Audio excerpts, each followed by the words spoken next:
Hey y'all, welcome back to my kitchen, or welcome if you're new. My name is Bethany, or Budget Bethany, and in this week's What's for Dinner, I'm just going to be cooking things that I had in my pantry, my cabinet, or my freezer. I did not go buy any groceries this week, so I'm just throwing stuff together. So if you're interested in any of that, I hope you'll keep on watching. This week's What's for Dinner video is also in collaboration with Lacey from Lacey Snow. She also has an Instagram that's Lacey J Snow, and I have all her information linked down below in the description box for y'all to go check out. So make sure you go check her out after you get through watching my video.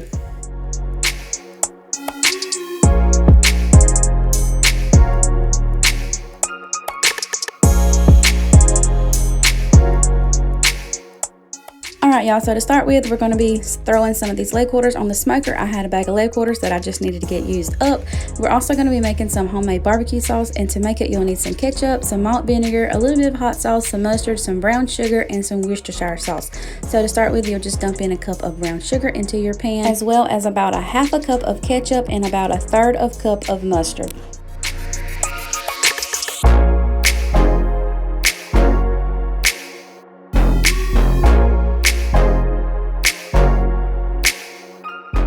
And then I just throw a few dashes of each of the malt vinegar, the Worcestershire sauce, as well as the hot sauce.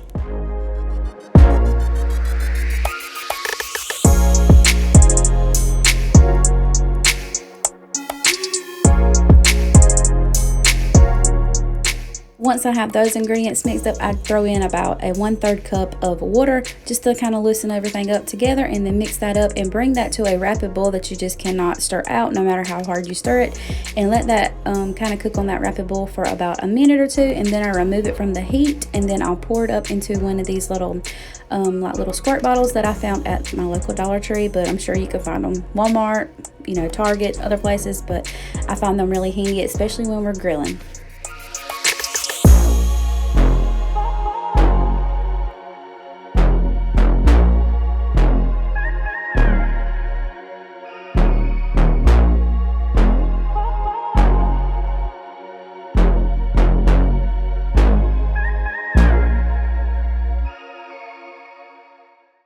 Then while our chicken is smoking, we usually like to put about half of the mixture on there. Then we reserve the rest for whenever the chicken comes off of the grill. So as you can see right here, we have them covered in some of that barbecue sauce, and we're just going to rub that on there with our little rubber thingy and make sure they all get good and coated and covered in the barbecue sauce.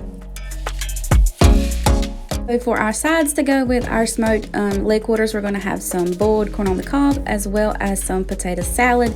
And I've shared my potato salad many times over here on my channel, so I'll just link the recipe down below in the description box. But for the corn, I just added some water in there with the cobs of corn, and I added in some Old Bay seasoning, some butter, and some salt and pepper, and just let that boil until my corn was good and soft. And that was it, y'all.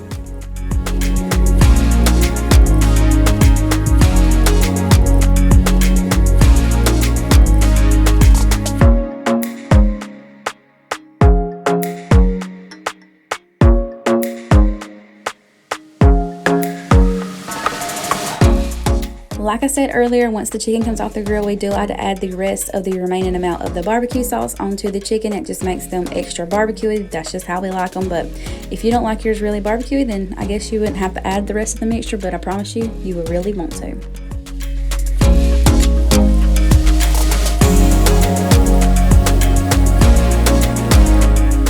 Then here is how everything looks once it comes all together, and then we just plated it up and dinner was served, y'all. This is one of our favorite types of meals over here at my house. We love us some good old chicken and some tater salad. I feel like every time we have chicken, we have to have potato salad or tater salad, whatever you guys call it. Then on the next night, we had some Mixy corn casserole, and I was just like scrolling through Pinterest, and I found this recipe, and it sounded really good because I have been kind of trying different like Mexican inspired dinners, and this one caught my eye. So all you'll need is some chicken shredded up, and I'm actually using some of the chicken that we grilled the night before. I just pulled the skin off of it and shredded it up. You'll need a can of red enchilada sauce, a box of Jiffy corn muffin mix, a can of cream corn, some cheese and some milk, 2 eggs, and some chili powder, and some onion powder and paprika. I forgot to mention those earlier, but to start with, you're just going to dump your Jiffy corn muffin mix into your bowl, and your 1/3 cup of milk, and then it calls for a cup of cheese, but y'all, I just dumped some cheese in there. Then you're going to crack in your 2 eggs.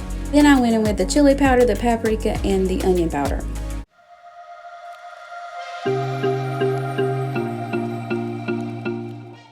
Then you want to add in your whole can of cream corn.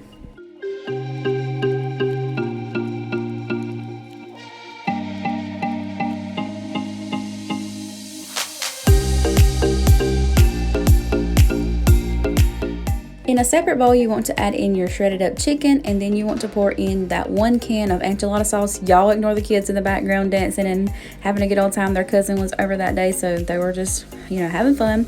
But you're just going to mix that chicken and that enchilada sauce up together. Make sure all the chicken gets good and coated.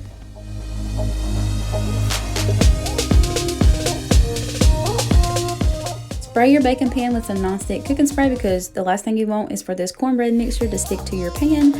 Then you want to pour in the cornbread mixture, and then on top of that you want to add the chicken that's mixed with the enchilada sauce and kind of spread that around really good.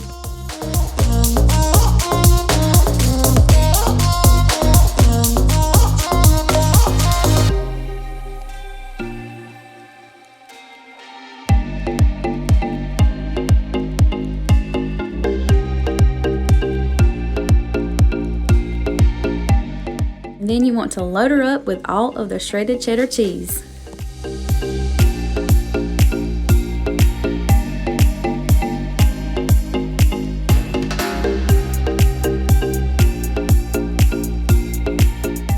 You do want to preheat your oven to 400 degrees before adding this into your oven, and then you want to bake that for about 20 minutes until you can insert a toothpick and everything comes out clean.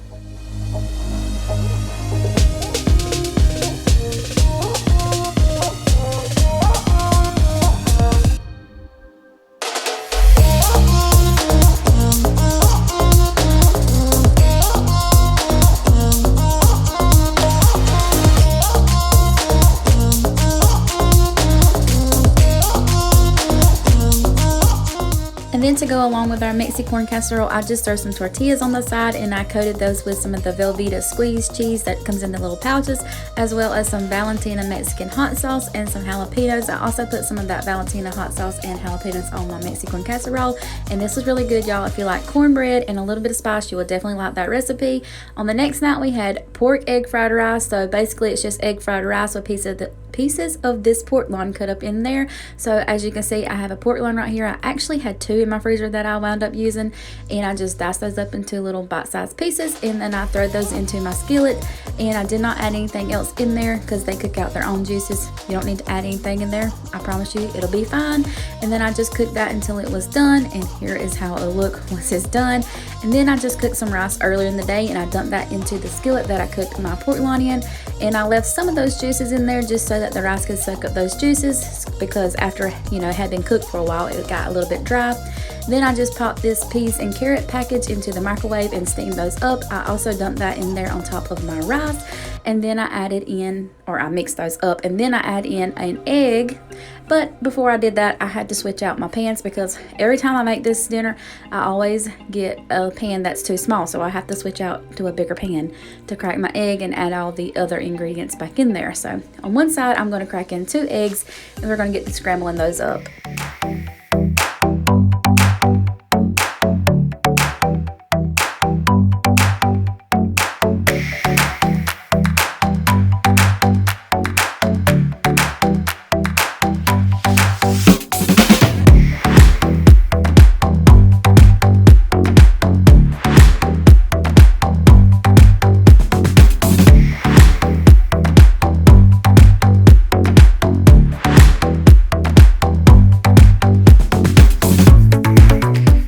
Your eggs are all scrambled up, you just want to mix those all up into the rice and vegetable mixture, and then you want to throw in some soy sauce, and I probably used about 5 or 6 dashes of the soy sauce. You don't want to go too heavy, especially if it's not the low sodium kind, because it will get really salty. I prefer to use the low sodium kind, but this is the kind I had on hand, so that's what I went with this time. Then you want to add your pork loin in there with everything else, and make sure you mix all of it up really well. Make sure you get it all even and combined. That way whenever you spoon it up, you will have each spoonful will have a generous amount of rice, vegetables, and pork loin. And then here you see it, everything added all up together. It looks delicious, y'all. And then we just top it with some yum sauce, and that was dinner on that night. And this is actually one of our favorite dinners. My kids love when I make this Chinese rice. This is their favorite thing of all time. Anytime I ask them what they want Mama to cook for dinner, this is what they tell me. So they got it on that night, and they really enjoyed themselves. And then on the next night, I kept it super simple, and we just had a BLT without the tea because my tomato went bad before I could make the BLT. So basically all I had to do was just fry up my bacon, and then we added some mayonnaise on our bread, put the bacon on the bread with our lettuce, and of course we would have put the tomato on there if we had one, but we were out of tomato, so we just had a BLT without the tea. But that's it for this week's What's for Dinner, y'all. I hope you enjoyed it. If you did, don't forget to leave me a thumbs up and subscribe if you're not already, because I would really love for you to join my YouTube family. Also, don't forget to go check out Lacey's video, and I will catch you all in the very next one. Bye, y'all.